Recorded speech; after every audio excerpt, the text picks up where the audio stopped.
Meu nome é Clara, e estou escrevendo isso à plena luz do dia no meu local de trabalho, porque não sei se algo aconteceria se eu o fizesse à noite. Moro em uma cidade muito visitada em São Paulo por conta da sua culinária. Talvez vocês já tenham ouvido falar, mas prefiro não mencionar. O que mais existe por aqui são lendas e histórias que inundam as ruas.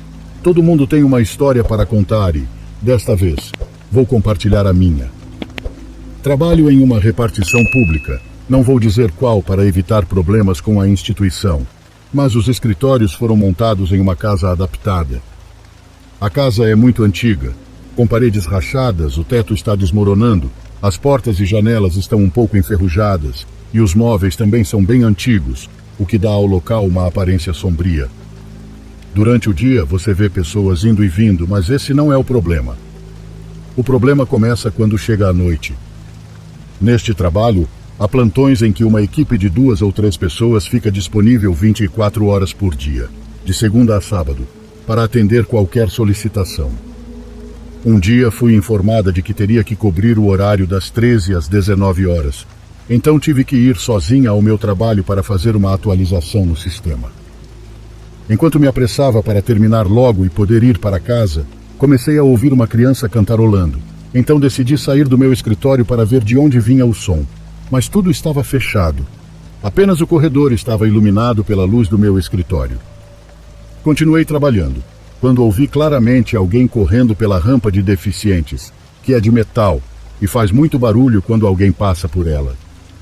Me levantei da minha cadeira e fui até o corredor, e mais uma vez não havia ninguém. Terminei o mais rápido que pude e fui para casa. No dia seguinte, à noite, tive outro plantão, então tive que ir ao trabalho por volta das 23 horas, mas desta vez ao menos estaria acompanhada por um colega. Enquanto fazíamos o serviço, nós dois, os únicos em todo o lugar, começamos a ouvir novamente alguém cantarolando uma música no pátio, mas desta vez o som estava ainda mais claro, e conforme os segundos se passavam, ouvíamos cada vez mais perto. Meu colega e eu nos entreolhamos sem dizer nada, até que ele me pediu para terminarmos o serviço o mais rápido possível para podermos ir embora. Eu apenas assenti e, enquanto trabalhávamos, ouvimos muito claramente as cadeiras sendo arrastadas nas salas dos fundos, como se alguém estivesse mexendo nelas. E quem quer que fosse, ou o que quer que estivesse lá fora, não parava de cantar aquela maldita música. Paramos o que estávamos fazendo e decidimos ir embora, deixando para terminar o trabalho no dia seguinte. E por causa do serviço acumulado, acabamos saindo tarde de novo. Fechamos os escritórios e fomos para casa, cada um para o seu lado. No caminho recebi uma ligação do meu marido, perguntando onde eu estava. Eu disse que estava a caminho de casa e ele respondeu que tinha acabado de me ver pela janela do meu trabalho. Eu disse que isso era impossível, pois já estava no parque perto de casa e iria esperá-lo lá.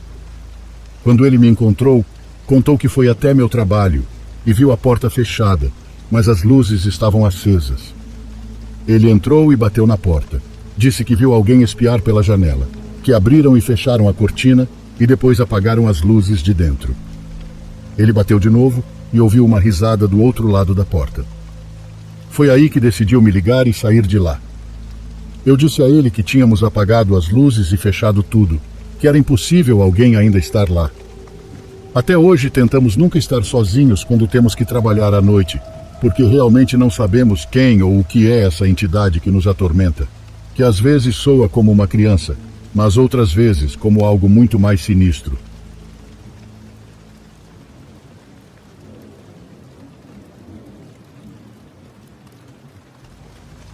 Há muito tempo eu ouvi um comentário sobre perguntar a hora nos sonhos. Eu sei o que muita gente vai pensar quando ouvir minha experiência, que são apenas sonhos e nada mais, que não passa disso. Bom, eu gostaria que realmente fosse assim, mas isso é algo que ainda me acontece. O que eu ouvi dizer é que, supostamente, se você fizer isso estando consciente de que está sonhando, as pessoas que estão no sonho começam a te perseguir e não te deixam ir embora. Isso sempre me pareceu um pouco exagerado, então, obviamente, eu nunca acreditei. No entanto, é impossível não achar interessante, já que é algo que não fazemos regularmente. Isso criou uma certa curiosidade em saber o que aconteceria caso algum dia eu conseguisse fazê-lo. Decidi testar na próxima vez que tivesse um sonho lúcido, e levei alguns meses para que isso acontecesse, porque em muitas das vezes em que percebia que estava sonhando, na verdade eu estava acordada. Desde o começo lembro de tudo muito bem. Eu estava na cozinha da minha casa, preparando o jantar com minha mãe. Eu podia ver pelas janelas que era noite, tudo estava tranquilo. Lembrei-me da época em que morava com meus pais e foi bastante nostálgico.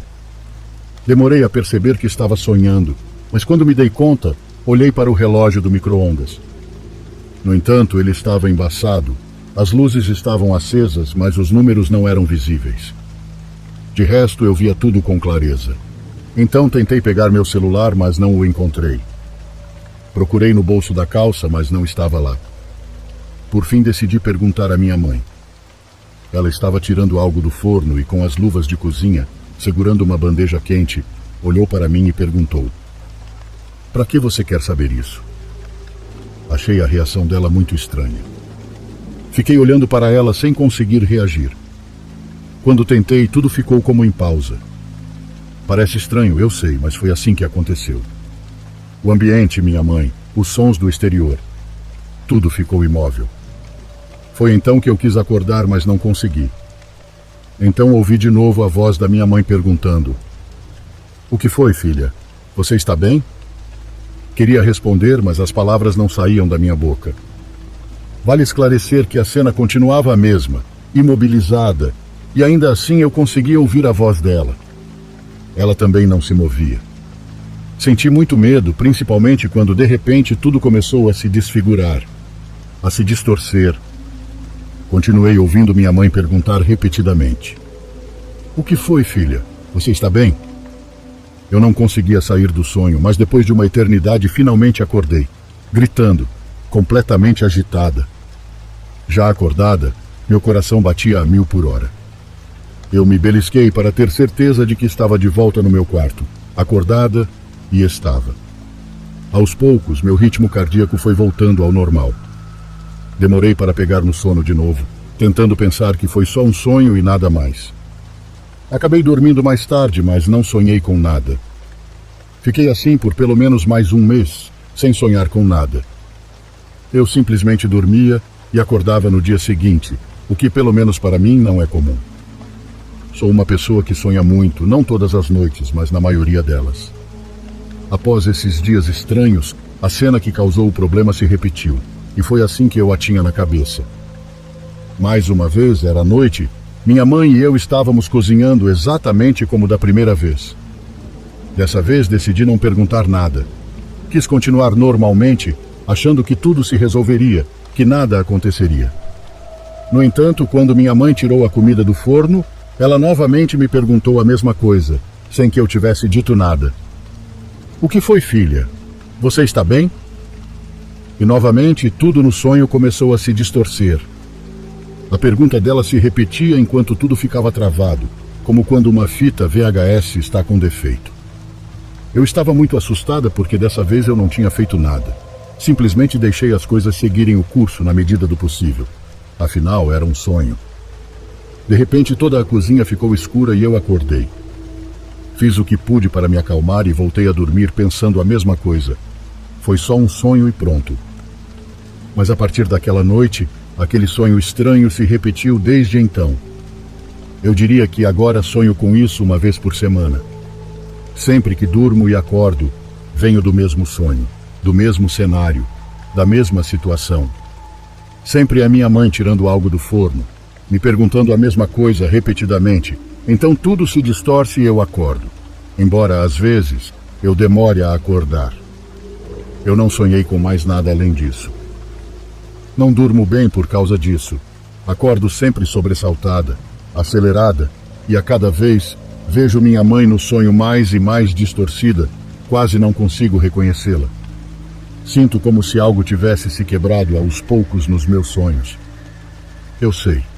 Tenho bem presente que muitos podem pensar que não tenho com o que me preocupar porque são só sonhos, mas é que eu não tenho sonhado mais nada. Me sinto tão cansada ao acordar, é como se tivesse corrido uma maratona.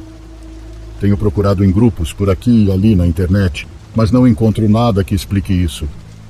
Sei que são sonhos, mas por que me perturbam tanto? Por que eu não sonho com outras coisas? O que eu tenho que fazer? Outro dia falei com minha mãe pelo telefone e fiquei até com medo de ouvir a voz dela. Juro que estou apavorada que algum dia ela me faça a mesma pergunta que faz nos meus sonhos enquanto eu estiver acordada. Não sei o que é pior, se é o que li sobre o que acontece quando se pergunta a hora nos sonhos ou o que está acontecendo comigo. Isso não deveria estar acontecendo, pois deveriam ser simples sonhos. Bem, na próxima semana irei ter uma conversa com um especialista recomendado por uma amiga. Parece que essa pessoa estuda o tema dos sonhos. Não sei ao certo, mas minha amiga me disse que ele já lidou com casos estranhos relacionados a sonhos. Pelo pouco que falei com ele por telefone, me disse que não era normal isso acontecer e que eu deveria me preparar, porque, segundo ele, é um processo difícil para sair dessa situação. É por isso que decidi compartilhar minha experiência, caso seja um golpe ou algo do tipo. Se tudo der certo, prometo voltar e contar como foi.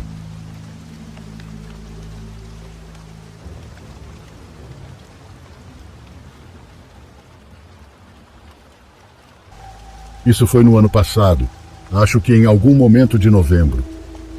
Estava chovendo praticamente todos os dias por aqui, mas naquela noite a chuva estava muito mais forte do que o normal, com tempestades isoladas ao longo do dia. Eu estava na minha loja durante a maior parte da tarde e voltei para casa por volta das 8. Enquanto dirigia pela estrada do meu bairro, ficou muito claro que algo havia acontecido. Todas as luzes estavam apagadas em cada casa. Estacionei na entrada da minha casa e, claro, quando entrei e tentei acender as luzes, elas não funcionaram. A energia havia acabado e minha casa inteira estava praticamente na escuridão total. Joguei minhas coisas perto da porta e fui até a caixa de energia para ver se por algum motivo funcionaria, mas não deu em nada. Isso foi muito ruim porque eu não tinha praticamente nenhuma iluminação extra, além do meu celular. O que acabei fazendo foi pegar meu notebook e colocá-lo na mesa de centro na sala de estar. A tela branca da página do YouTube que eu tinha aberto iluminou boa parte da sala. Então sentei-me e comecei a assistir alguns vídeos. Eu tinha que trabalhar cedo no dia seguinte, mas não me sentia confortável indo para a cama sem energia. Então já estava planejando ficar acordado até tarde. Provavelmente fiquei sentado lá por umas boas 2 horas, assistindo o YouTube e checando meu telefone para ver se havia alguma atualização sobre o clima. Os raios faziam a casa inteira tremer, então o tempo estava bem feio lá fora. De repente, ouvi um barulho do lado de fora da janela. Eu me assustei um pouco e virei a tela do notebook para iluminar aquele lado da sala. Levantei-me, caminhei até a janela e abri as cortinas. Eu congelei por um segundo. Não esperava ver um homem parado do outro lado. O cabelo encharcado caía sobre o rosto dele, e ele estava me espiando. Ele gritou alguma coisa, mas, sinceramente, eu não consegui ouvi-lo com a chuva forte e o trovão ao fundo. Eu fui tão pego de surpresa que não soube o que fazer. Minha casa estava sem portão e sem muro, porque ela era recém-construída. Mesmo assim, ele não deveria entrar.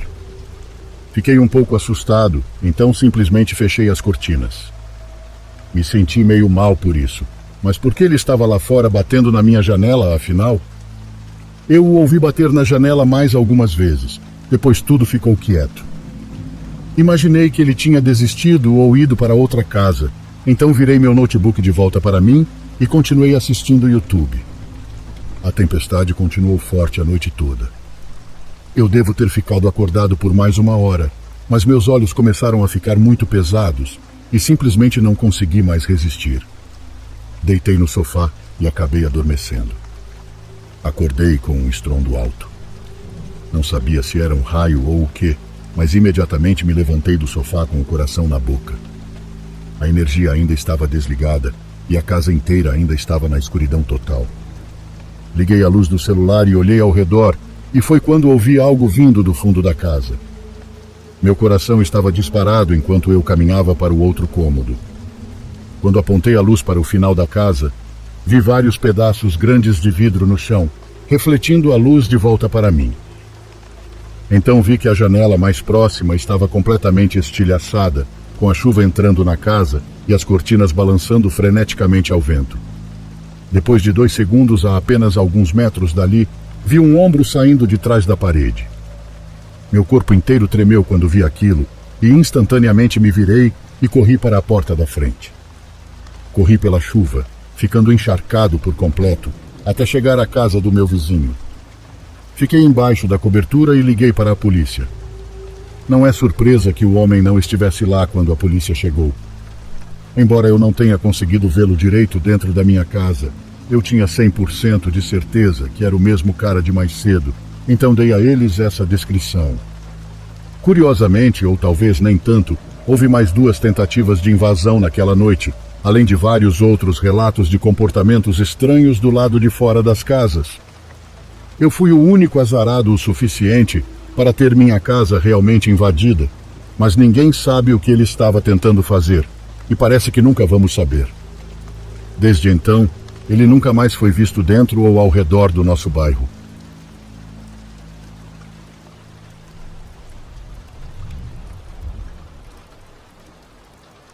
Olá, amigos do canal. Sejam bem-vindos. E por favor, ajude nosso canal a crescer. Curte, compartilhe e inscreva-se.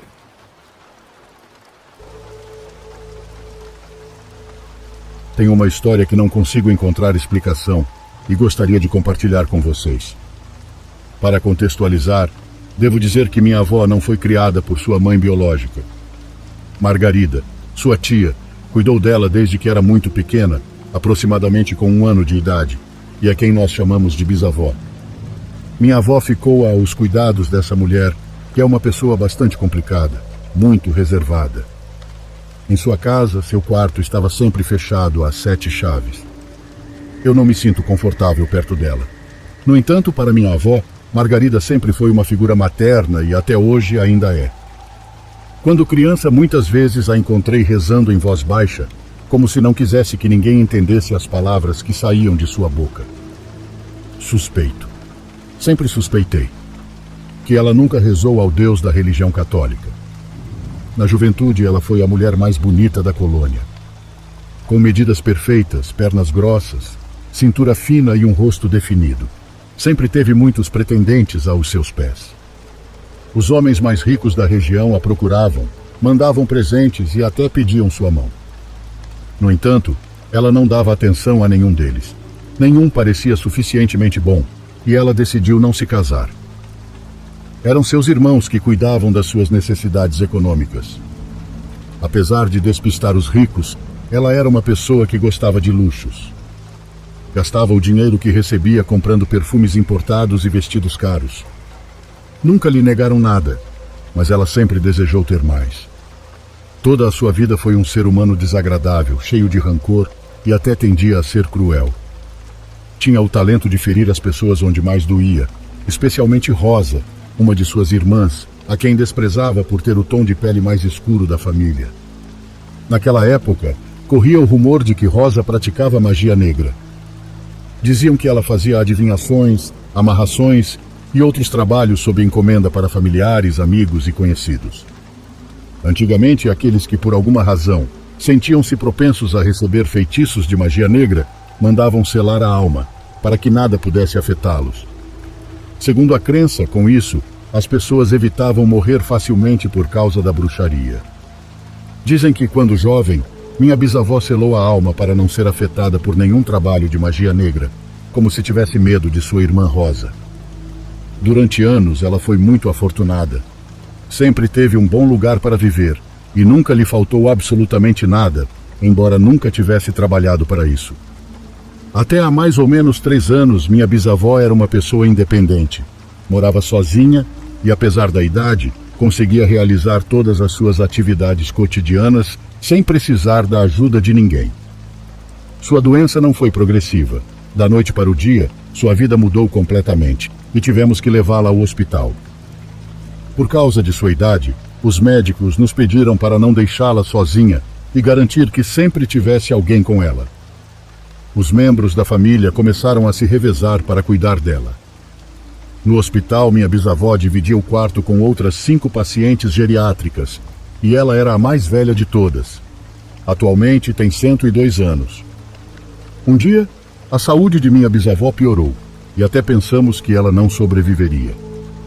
Desde que foi internada, os médicos nos falaram sobre a gravidade da situação e sobre o pouco que podiam fazer por alguém dessa idade. Naquela mesma tarde, uma de suas companheiras de quarto, que aparentemente estava bem, sofreu uma parada respiratória e morreu instantaneamente. Embora minha bisavó continuasse em estado grave, sua situação se estabilizou. No dia seguinte, outra das senhoras internadas também faleceu. Durante a mesma semana, morreram mais 2 pacientes de sua área. Quando foi minha vez de cuidar dela, eu disse, em tom de brincadeira: "Cuidado, Margarida, que a morte está por perto e pode te levar." "Ela sabe que não pode vir por mim. Antes que eu vá, todos vocês morrerão", ela respondeu. Sua resposta me pareceu bastante tétrica, muito agressiva. No entanto, conhecendo como ela é, não fiquei muito surpresa e tentei não dar importância. Ela teve alta do hospital um mês antes do início do confinamento por Covid. Levamos ela para a casa da minha avó, onde tem passado todo esse tempo. Ela está acamada. Devido à doença, perdeu quase completamente o movimento do corpo. Precisa de ajuda para tomar banho, comer e começou a usar fraldas. Além disso, sua visão deteriorou-se significativamente e está quase cega. Há algo nela que faz com que as pessoas não gostem de estar em contato. Eu nunca soube de nenhuma amiga que ela tivesse.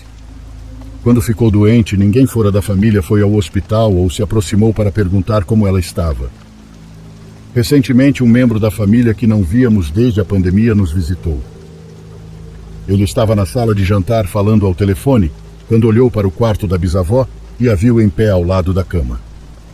O corpo de Margarida não tem força suficiente para se levantar sozinha.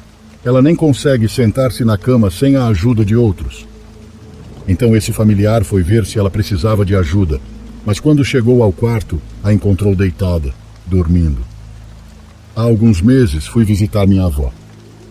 Eu realmente gosto da companhia dela e tento passar o máximo de tempo possível com ela. Sempre que vou, jogamos cartas e ouvimos música. Já era hora de dormir. Minha avó foi para seu quarto e eu fiquei no sofá. Mas algum tempo depois, acordei muito inquieta. Sentia como se alguém estivesse me observando. Supostamente todos já estavam dormindo, mas eu sentia que não estava realmente sozinha na sala. Levantei-me e imediatamente comecei a ouvir passos.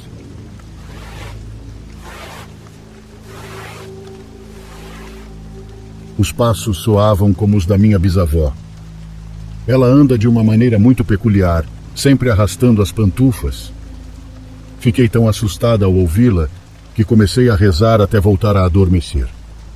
Minha avó já está acostumada a essas coisas, mas eu não. Desde que Margarida se mudou para a casa dela, o ambiente está muito pesado, quase sufocante. Eu não quero parar de visitá-la, mas é como se a energia dessa mulher estivesse se espalhando, como se ela estivesse se apoderando dos espaços da minha avó. Certa vez, durante a madrugada, minha avó ouviu Margarida procurando algo desesperadamente em suas gavetas, murmurando algo que minha avó não conseguiu entender. Ela se levantou rapidamente, foi até o quarto e a encontrou dormindo novamente, mas estava diferente de como a tinham deixado à noite. Seus pés estavam na cabeceira. E como eu já disse, ela não pode se mover sozinha. Seus músculos e articulações não permitem isso. Quando chegamos de manhã, minha avó pediu ajuda para movê-la, para colocá-la na posição correta, e o fizemos. E bom, até na semana passada, uma amiga da família ficou em casa para acompanhar minha avó durante a noite.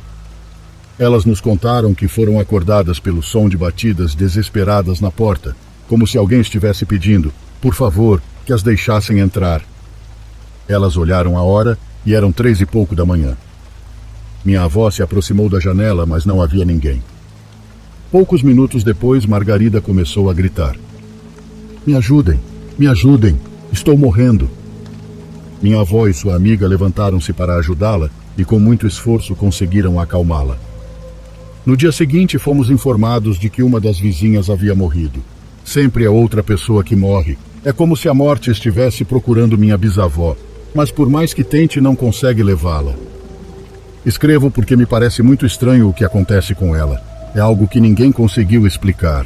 Ela continua aí, Apesar de sofrer, não conseguiu partir ainda. Neste momento ela está muito doente, mas não quer ir embora. Parece que está se agarrando a algo, ancorada ao mundo terreno.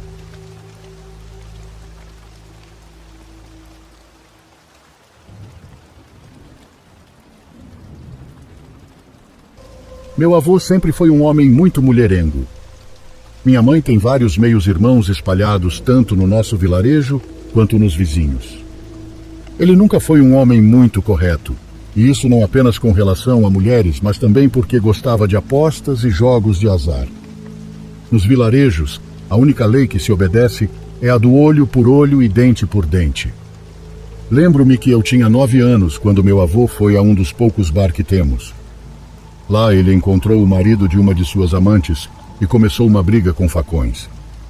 Foi um milagre meu avô não sair de lá carregado.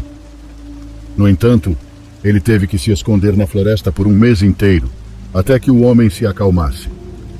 Eu levava comida para ele todas as manhãs e tardes, todos os dias. Essa foi uma das muitas vezes em que meu avô se salvou de uma morte certa.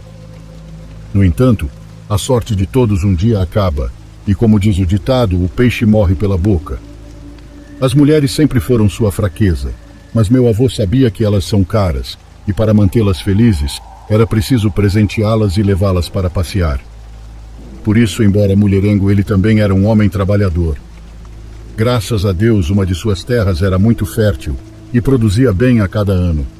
Para falar a verdade, ele nunca deixava a terra descansar. Metade do ano era dedicado ao plantio de feijão e a outra metade, milho. Uma tarde as coisas mudaram para minha família. Um homem chegou em casa perguntando pelo meu avô.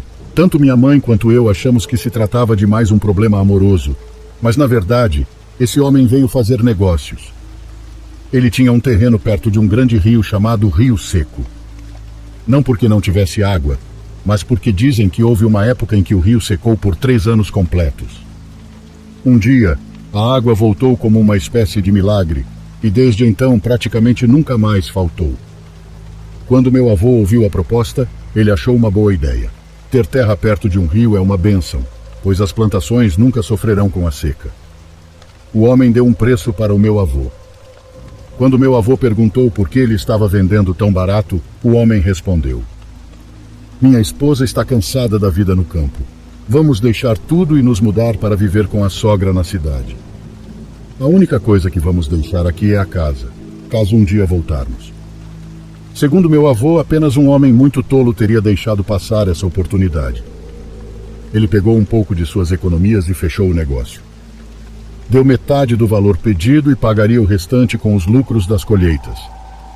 O vendedor não teve problema em aceitar. Assim, meu avô adquiriu as terras do Rio Seco. Assim que ele recebeu os documentos, foi verificar o terreno. O campo estava cheio de mato, mas nada que não pudesse ser resolvido. Minha avó, meu avô, meu pai e eu ajudamos a limpar tudo da melhor forma que pudemos. Como era urgente pagar o restante, meu avô começou a arar e a plantar milho. Com a água do rio, certamente poderia irrigar bem, e mesmo fora de temporada poderia ter uma boa colheita. Meu avô dedicou muito tempo a essa plantação, até que uma tarde ele foi verificar como estava indo por lá, e não voltou mais. Ele ficou desaparecido toda a tarde e noite. Minha avó, que não era mais casada com ele, disse que talvez ele tivesse mentido e estivesse com alguma de suas mulheres ou em algum bar. Eu era o mensageiro da família, então fui procurá-lo nos bares e nas casas de seus amigos, mas nada. Cheguei até mesmo a ir procurar nas casas das 2 mulheres que eu conhecia bem, pois sinceramente fazia vista grossa, mas nem elas sabiam de nada. Voltei para casa para dizer à família que não o havia encontrado. Minha mãe teve um mau pressentimento. Disse que talvez meu avô estivesse caído no rio ou no campo, pois poderia ter sofrido um ataque ou um acidente. Minha avó, por outro lado, estava mais tranquila. Bem, não a culpo. Ela estava muito zangada com ele pela vida que ele levou. Na manhã seguinte, com os primeiros raios de sol, minha mãe, meu pai e minha avó foram ao campo. Só soube o que aconteceu depois, quando eles voltaram para casa carregando o corpo do meu avô. Ele estava com a pele cheia de arranhões e sangue seco. O colocaram na cama e lhe deram um gole de cachaça para reanimá-lo. A primeira coisa que ele disse ao recobrar a consciência foi: "A mulher quer me levar. Ela quer me levar. Por favor, não deixem que ela me leve." Pelo que sabemos, o que ele mencionava era a Yara. Não sei se sabem, mas a Yara é uma entidade que habita os rios. Dizem que ela é de uma beleza irresistível, com longos cabelos negros e uma voz encantadora. Ela se banha nas águas e chama os homens para se juntarem a ela. Meu avô contou que, certa tarde, enquanto ia para a roça, ouviu risadas vindas do rio. Curioso foi ver o que era e viu uma mulher se banhando. Ele nunca tinha visto uma mulher tão bonita, com cabelos longos e pretos. A mulher o convidou para se juntar a ela, e ele pensou que era seu dia de sorte. Tirou a roupa e ela saiu para recebê-lo. No entanto, conforme ele se aproximava, a pele dela começou a mudar. Já não era mais firme, mas esverdeada e enrugada. Sua barriga se transformou em um saco flácido que pendia até os joelhos, e de repente ela abriu a boca, revelando dentes podres e pontiagudos. Meu avô nem se deu o trabalho de se vestir. Saiu correndo pelo mato, ouvindo ela atrás dele. Em algum ponto ele parou de ouvi-la, mas desmaiou de tanto medo. Não soube mais de nada até o momento em que o trouxeram para casa. Meu pai disse que o encontraram sem roupas, arranhado e machucado, mas não havia sinal de nenhuma mulher. Minha mãe encontrou suas roupas à beira do rio, e eles o vestiram antes de trazê-lo de volta. Ele ficou de cama por 7 dias, com febre, mas felizmente sobreviveu. O que realmente nos assustou foi que 1 ano depois, outro homem do vilarejo desapareceu. Sua família ficou desesperada e organizou uma busca na mata. Após um dia inteiro de procura, o encontraram dentro de um buraco, sem roupas e morto. Algo estranho era que sua pele estava colada aos ossos, como se ele tivesse sido sugado. Meu avô disse que era obra da mesma coisa que apareceu para ele aquela vez. Alguns acreditaram nele, outros não. Eu, pessoalmente, acredito, porque vi como ele mudou após essa experiência. Ele basicamente parou de procurar mulheres e sempre que ia para a roça, voltava direto para casa. Ele também parou de beber. Depois de uma experiência de quase morte, acho que ele decidiu aproveitar sua segunda chance. Meu avô já partiu desse mundo. Ele faleceu aos 93 anos, reconciliando-se com sua família e pedindo perdão pelos erros do passado.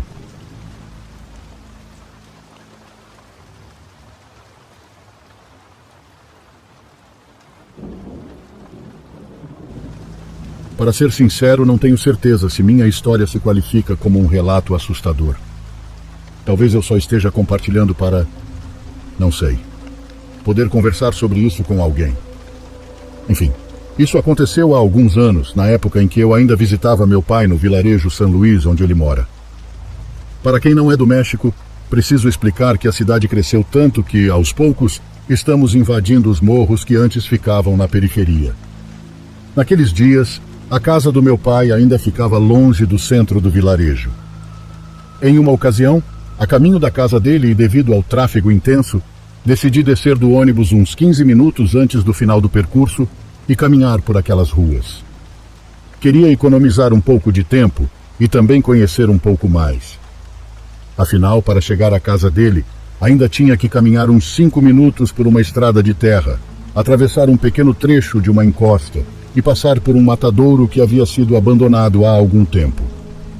Supus que caminhar um pouco mais seria o de menos naquele momento, e tudo parecia perfeitamente normal. Atravessei o centro sem contratempos, mas caminhando por uma rua menor, tive a sensação de ver uma senhora pequena, com cabelos grisalhos, deitada em frente a uma porta, talvez com um pouco de sangue. Lembro-me do avental xadrez e dos seus pequenos sapatos pretos. Não sei, acho que entre tantas coisas para ver, tantas pessoas, barracas e cachorros, eu apenas assumi que não havia visto o que pensei ter visto e decidi não dar importância.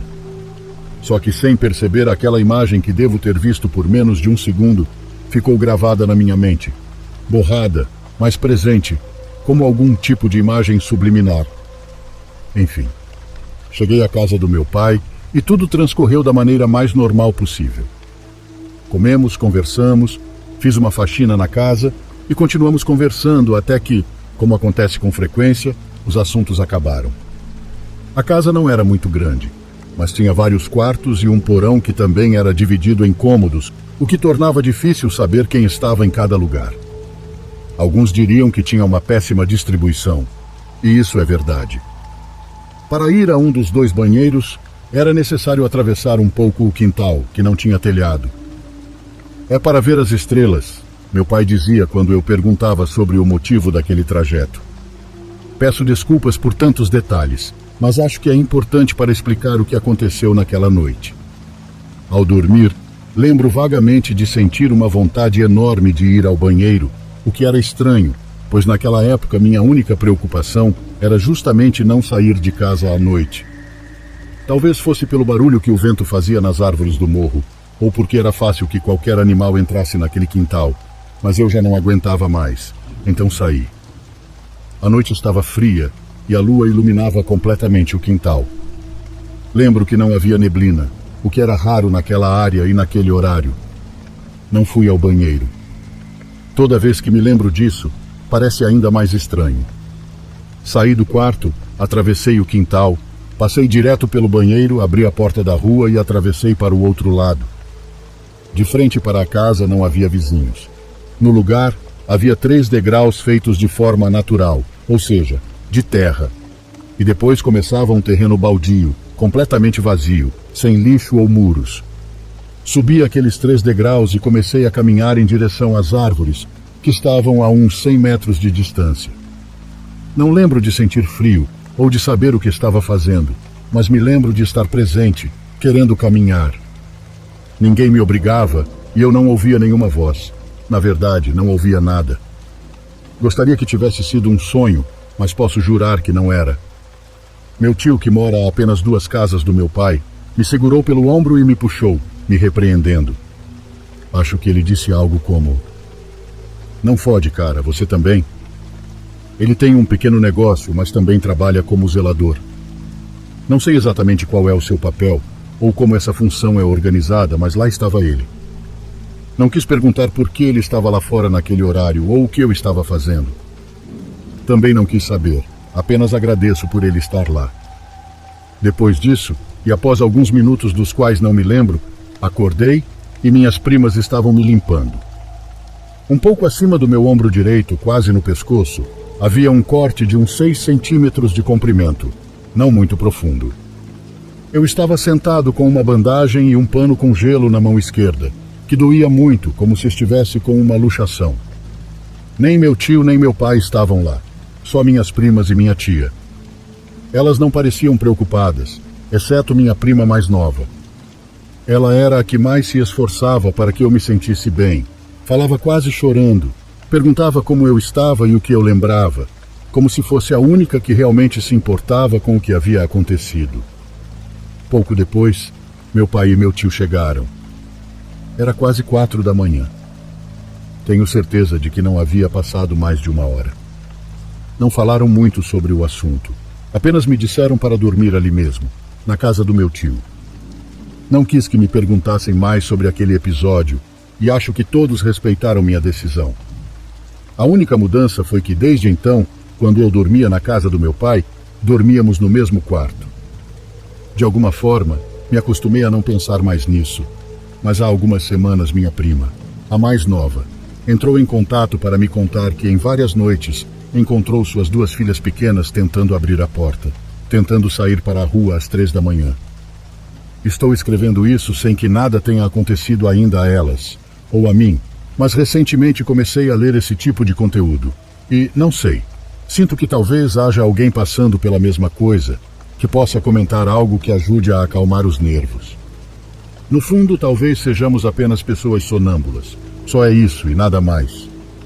Porém, somente onde meu pai mora surge esse estranho desejo de ir para a floresta durante altas horas da madrugada, e creio que isso não é normal.